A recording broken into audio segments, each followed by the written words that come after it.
My YouTube channel code with Telugu.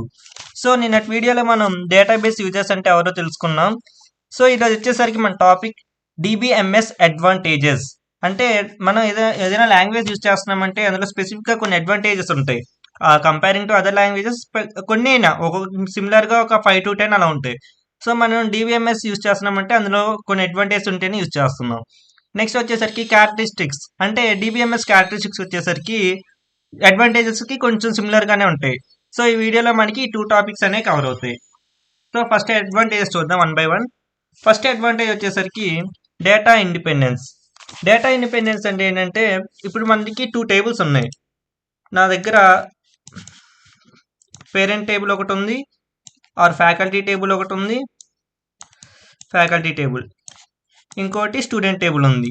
So ఈ 2 tables వచ్చేసరికి independent, అంటే they did not depend on each other. అంటే ఇప్పుడు స్టూడెంట్ టేబుల్ అనేది ఫ్యాకల్టీ టేబుల్ మీద డిపెండ్ అయ్యలేదు, ఫ్యాకల్టీ టేబుల్ స్టూడెంట్ టేబుల్ మీద డిపెండ్ అయ్యలేదు. ఇది దోస్ ఆర్ ఇండిపెండెంట్. అంటే ఇప్పుడు మనకి ఒక టేబుల్ ఉన్నా సరే అలా అవుతుంది, ఫ్యాకల్టీ టేబుల్ ఉన్నా అలా ఉంది. అలా కాకుండా ఫ్యాకల్టీ టేబుల్ రిమూవ్ చేస్తాము, స్టూడెంట్ కూడా రిమూవ్ చేయాలని రూల్ ఏం లేదు. సో డేటా అనేది ఇండిపెండెంట్. సో నెక్స్ట్ వన్ వచ్చేసరికి ఎఫిషియంట్ డేటా యాక్సెస్. అంటే మన డేటాని ఆ డేటాబేస్లో ఉన్న డేటాని యాక్సెస్ చేయడానికి సమ్ సొఫిస్టికేటెడ్ టెక్నిక్స్ అనేవి ఉన్నాయి. సొఫిస్టికేటెడ్ అనే వర్డ్ మనం డేటాబేస్ యూజర్స్లో చూస్తాం. సొఫిస్టికేటెడ్ యూజర్స్ అంటే ఎవరు? The people who have knowledge on database or queries. ఇలానే మనకి వాళ్ళకి ఐడియా ఉంటేనే కదా ఆ టెక్నిక్స్ అనేవి యూజ్ చేసుకొని డేటాని ఈజీగా యాక్సెస్ చేసుకుంటారు. అంటే డేటాబేస్ మీద ఒక ఐడియా ఉంటే మనం ఈజీ ఎఫిషియెంట్ వేలో డేటా అనేది యాక్సెస్ చేసుకోవచ్చు.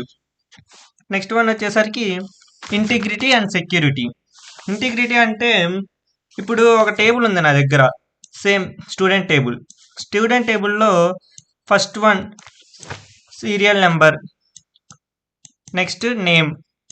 అంటే ఇంటిగ్రిటీ అంటే ఏంటంటే ఫస్ట్ ఇందులో ఇంటిగ్రిటీ అంటే ఇప్పుడు ఇక్కడ ఓన్లీ మనం క్వరీస్ రాసేటప్పుడు ఇక్కడ ఏంటంటే ఓన్లీ నెంబర్స్ అలో చేయమని రాస్తాం.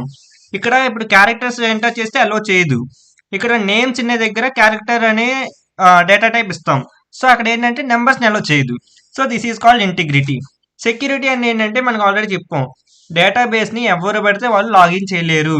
యూజర్ నేమ్ అండ్ పాస్వర్డ్ అనేది ఖచ్చితంగా ఉంటుంది. ఆథెంటికేషన్ పర్సన్ అయితేనే డేటాబేస్ అనేది ఓపెన్ చేయగలం, DBMSని వాడగలం.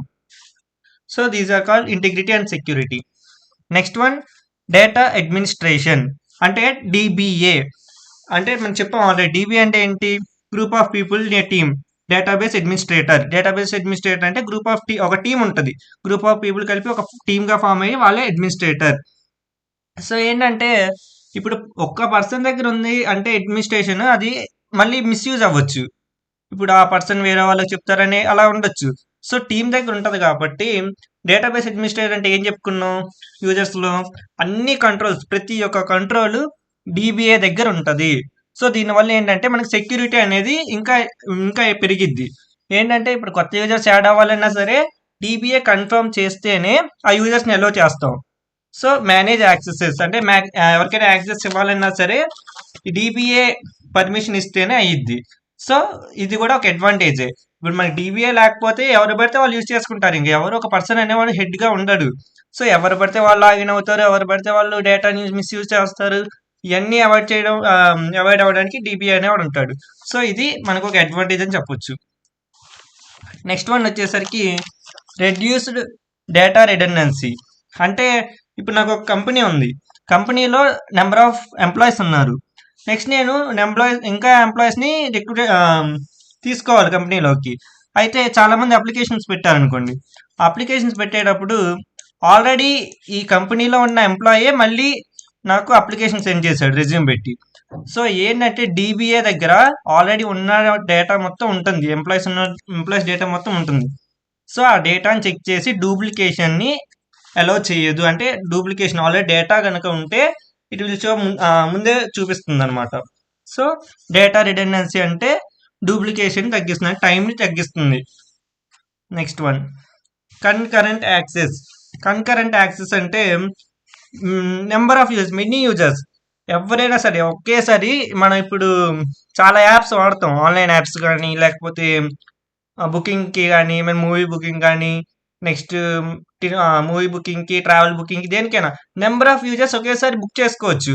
ఇప్పుడు అలా క్యూ అలా ఏం పెట్టలేదు కదా, ఆన్లైన్లో అయినా సరే మనం డేటాబేస్లో యూజ్ చేస్తున్నామంటే ఎంతమందిని ఒకే టైంలో వాళ్ళకి నచ్చినట్టు బుక్ చేసుకోవచ్చు. So many users at the same time can be use database.